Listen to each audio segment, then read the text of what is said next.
Olá pessoal, que Deus abençoe a sua vida poderosamente em o nome do Senhor Jesus. Eu quero compartilhar com você a quarta carta que é direcionada à igreja de Tiatira. Pessoal, essa carta aqui, ela nos traz lições importantíssimas e eu gostaria que você prestasse muita atenção naquilo que Deus quer falar com você, tá certo? O texto que eu quero compartilhar está no livro do Apocalipse, no capítulo de número 2 e no versículo de número 18. Olha o que diz aí. E ao anjo da igreja de Tiatira escreve: isto diz o Filho de Deus, que tem os seus olhos como chama de fogo, e os pés semelhantes ao latão reluzente.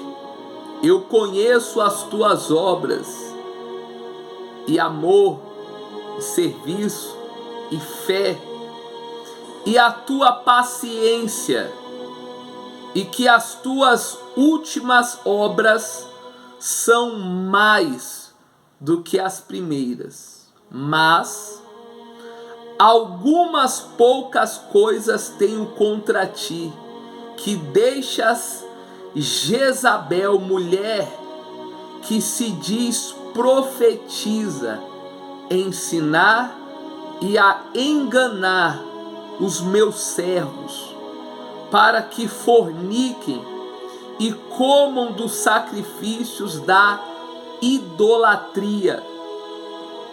E dei-lhe tempo para que se arrependesse da sua fornicação, e não se arrependeu. Eis que porém numa cama e sobre os que adulteram com ela virá grande tribulação, se não se arrependerem das suas obras. Pessoal, essa carta aqui, que é direcionada ao anjo da igreja que estava em Tiatira, é muito forte. Primeiro, eu gostaria que você entendesse o seguinte, que Tiatira era uma pequena cidade da Ásia Menor, que na atualidade, fica na Turquia. Era rica, conhecida como um centro comercial, e se localizava em um vale fértil, por onde passava o rio Lico.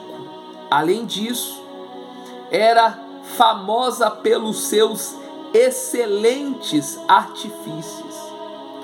Tiatira permanece até hoje com o nome de Aquissá, que significa cidade branca, devido às muitas pedreiras de mármore que brilham das montanhas próximas.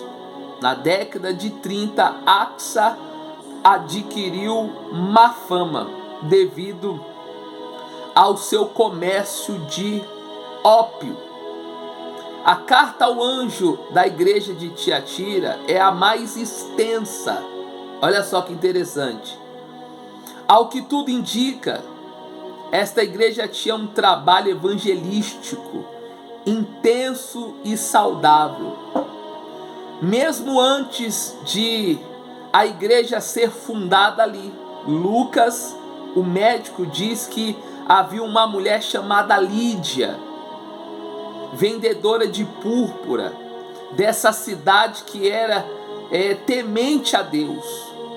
Ela e a sua família tinham se convertido durante a segunda viagem missionária de Paulo à cidade de Filipos. A igreja de Tiatira, presta atenção nisso daqui que é importante.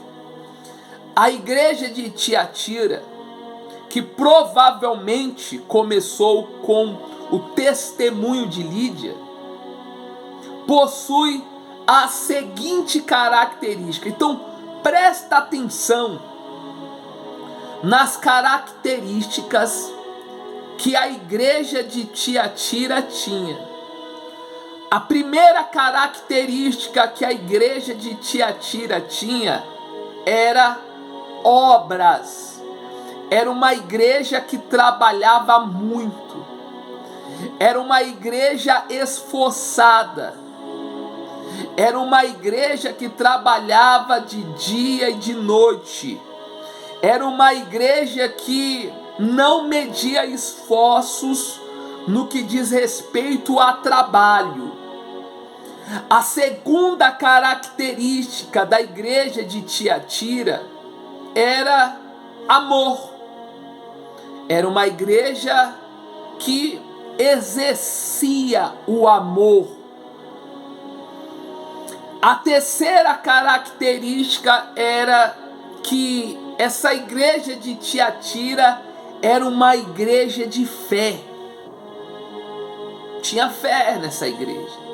Tinha milagres, operações de maravilhas, tinha até testemunhos. Serviço é a quarta característica. A quinta era que essa igreja era uma igreja perseverante. A sexta característica era que as últimas obras, mais numerosas que as primeiras. Era uma igreja que tinha trabalho, era uma igreja que tinha resultados, era uma igreja que tinha qualidades, sim, mas existia algo ali naquela igreja que incomodava o Senhor Jesus. Incomodava. Porque eu vou falar algo aqui que é muito forte, que poucas pessoas se atentam para isso. É que por trás de grandes obras pode se esconder também um grande pecado. A igreja ela pode ter obras, a igreja ela pode ter amor, a igreja pode ter fé, serviço, pode até ser uma igreja perseverante. Últimas obras maiores do que as primeiras. Mas, mediante a esse texto, a esta carta, que é direcionada à igreja de Tiatira, eu entendo uma coisa: por trás de grandes obras podem se esconder também grandes pecados. Inclusive, tem líderes que fazem isso, que para ocultar aquilo que está por debaixo dos panos, eles querem fazer grandes obras para impressionar os seus seguidores, para que as pessoas valorizam as grandes obras e despreza ali os grandes pecados. Grandes pecados. Corrupção, lavagem de dinheiro, roubo,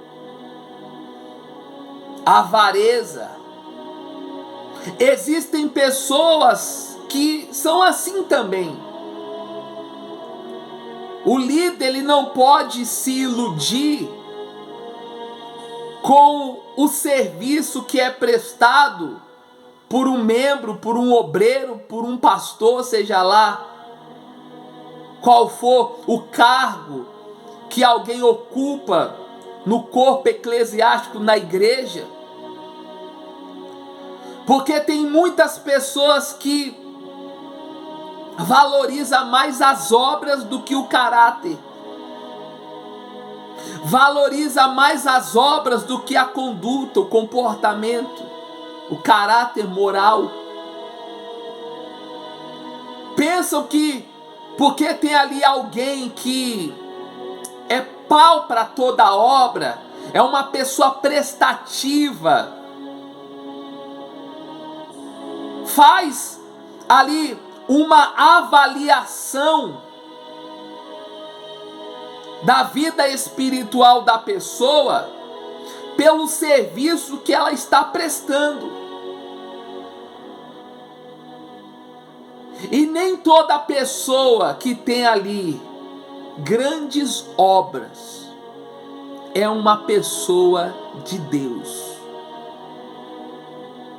Mas uma coisa é certa: a pessoa que é de Deus, ela vai fazer grandes obras para Jesus. E você sabe qual é a maior obra que Jesus quer que nós façamos? É no serviço, no trabalho, que acontece ali o ganho de almas. Esse é o trabalho que um servo de Deus ele deve fazer. Pessoa que é de Deus, ela vai se preocupar em encher o reino de Deus de almas. Mas eu também não posso me iludir com uma pessoa que está trazendo almas para a igreja e fazer uma avaliação na vida espiritual por causa de alguém que ela trouxe. Não. Não é.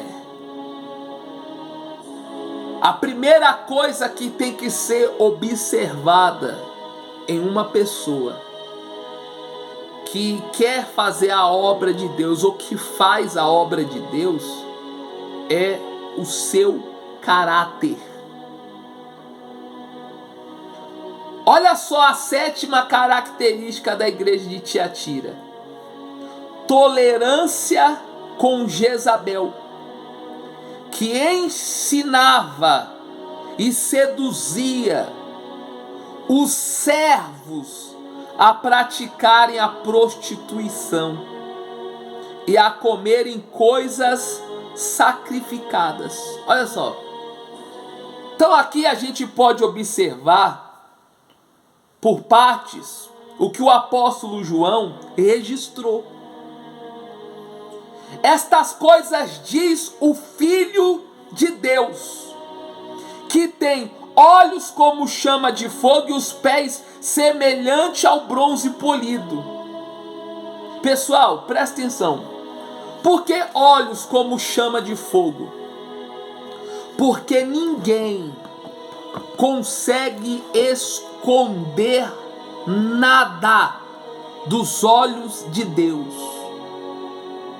Você pode esconder muitas coisas do seu pastor. Você pode esconder muitas coisas do seu marido.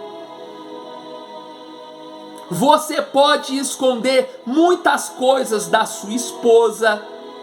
Você pode esconder muitas coisas do seu patrão. Mas uma coisa é certa: você não vai conseguir esconder nada diante dos olhos de Deus. Os olhos dele é como chama de fogo. Os olhos do Senhor passam por toda a terra. Não tem nada oculto aos olhos de Deus. Não existe nada em oculto, nada que esteja encoberto diante dos olhos dele. Porque que os pés como o latão, semelhante ao bronze polido. Esta forma singular de expressão não deixa dúvida quanto à pessoa que se dirige ao anjo da igreja em Tiatira, o Senhor Jesus Cristo glorificado. Esses pés como bronze polido, quer dizer aquele que tem o poder de esmagar todo o pecado, toda a corrupção, toda a sujeira, toda a mentira, toda a vaidade, toda a avareza, todo o orgulho, toda a mágoa.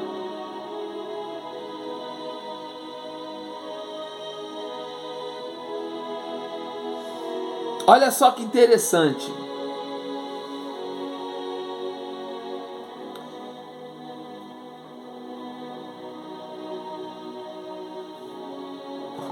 A Bíblia fala aqui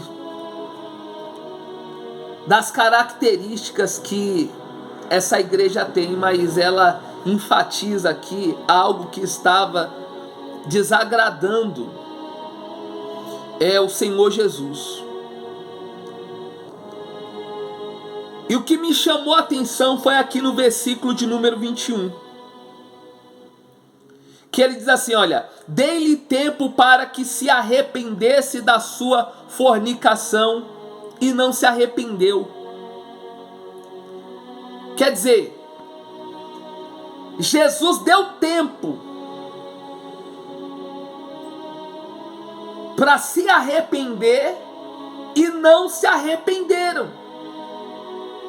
E quantas pessoas que não estão tendo tempo para se arrepender, para abandonar o pecado, para se batizar nas águas, para entregar a vida para Jesus, e elas estão desperdiçando essas oportunidades. Mas eu quero te dizer uma coisa: vai chegar um dia, se você não se arrepender,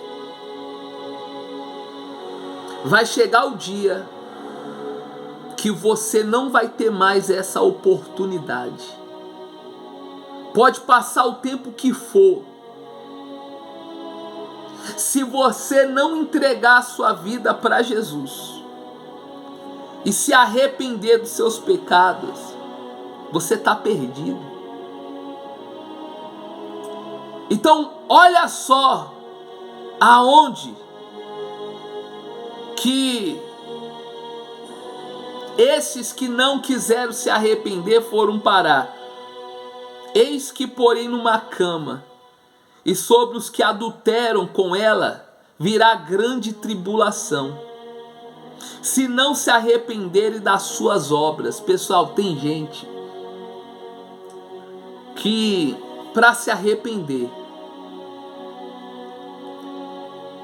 para abandonar o pecado, o mundo, a prostituição, vão ter que parar em cima de uma cama, vão ter que parar em cima do leito, vão ter que passar por um problema muito grande.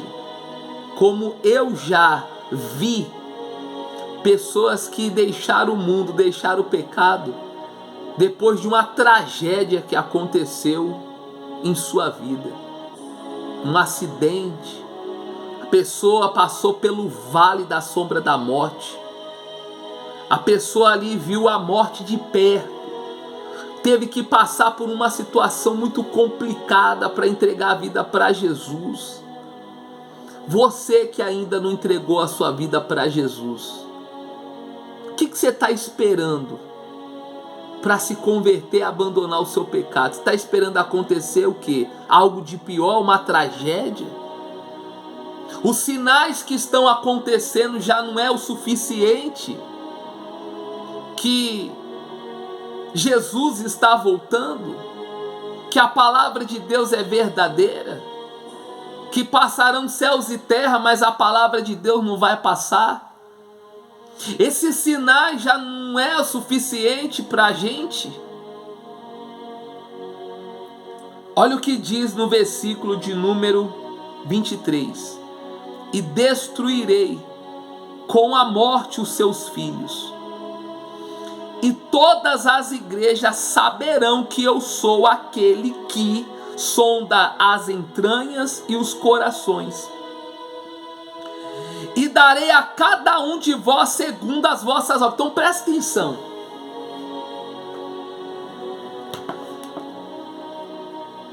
Você que está praticando o pecado em oculto e ninguém sabe, se você não se arrepender um dia, esse pecado aí que você está praticando em oculto vai ser trazido à tona. E todas as igrejas vão saber quem é você. Olha só o que o Senhor Jesus fala no versículo 19 para a igreja de Tiatira: eu conheço as tuas obras. Em outras palavras, ele está querendo dizer o seguinte: olha, você pode aparentar ser uma boa pessoa para todo mundo. Essa igreja que você frequenta pode aparentar ser uma boa igreja para todo mundo. Só que o pecado que está sendo praticado em oculto, Deus sabe, Deus conhece. E um dia, se esses líderes não se arrependerem, se essas pessoas não deixarem o pecado, porque você precisa entender que essa carta representa uma igreja de fato e representa também um tipo de cristão, ou de um suposto cristão. Porque existem pessoas que, quando estão diante de outras pessoas, diante de um público, elas aparentam ser uma coisa. Só que no secreto, no particular, quando não tem os olhos físicos perto dela, ela mostra de fato quem ela é. Mas aquilo que os meus olhos, os olhos do pastor Natanael não consegue ver, aquele que tem os olhos como chama de fogo, ele consegue observar tudo. E um dia todos vão saber quem é você. Por isso que eu não me preocupo, porque no grande dia nós vamos saber quem é quem. Nós vamos saber quem é trigo e quem é joio. Nós vamos saber quem é bode e quem é ovelha. Nós vamos saber quem é justo e quem é injusto, quem é de Deus e quem é do diabo. Nós vamos saber. E se você tem sido uma pessoa fiel e você é criticado ou é criticada, fique tranquilo. Um dia nós vamos saber também quem é quem. Olha só o que a Bíblia fala, versículo 24: mas eu vos digo a vós e aos restantes que estão em Tiatira, a todos quantos não têm esta doutrina e não conheceram, como dizem, as profundezas de Satanás, que outra carga vos não porei, mas o que tendes retende-o até que eu venha. E ao que vencer e guardar até o fim as minhas obras, eu lhe darei poder sobre as nações, e com a vara de ferro as regerá, e serão quebradas como vasos de oleiro, como também recebi de meu Pai, e dar-lhe-ei a estrela da manhã. Quem tem ouvidos, ouça o que o Espírito diz às igrejas. Então, o vencedor vai receber autoridade para reinar junto com Cristo. O vencedor vai receber essa autoridade. O vencedor, ele vai receber a estrela da manhã. Ele vai receber autoridade para reinar junto com Cristo. Então, pessoal, vale a pena ser fiel. Cuide da sua salvação, entregue sua vida para Jesus. Compartilhe essa mensagem, mande para o máximo de pessoas que você puder. Dê o like, porque quanto mais like você dá, mais pessoas conseguem assistir o vídeo. Então nos dê essa força para que almas venham ser ganhas através da pregação do Evangelho. Então, eu deixo por aqui o estudo, meu pessoal, que a gente faz aqui, é o resumo do resumo. Se você quer um estudo mais aprofundado, esteja conosco aqui em Carapicuíba, cidade Ariston, em frente ao terminal Vila Menck, na Igreja Santificados na Verdade. E você vai se aprofundar cada vez mais nesse livro poderoso, muito forte, que é o livro do Apocalipse. Tá certo, pessoal? Que Deus te abençoe, fique na paz do Senhor e um forte abraço.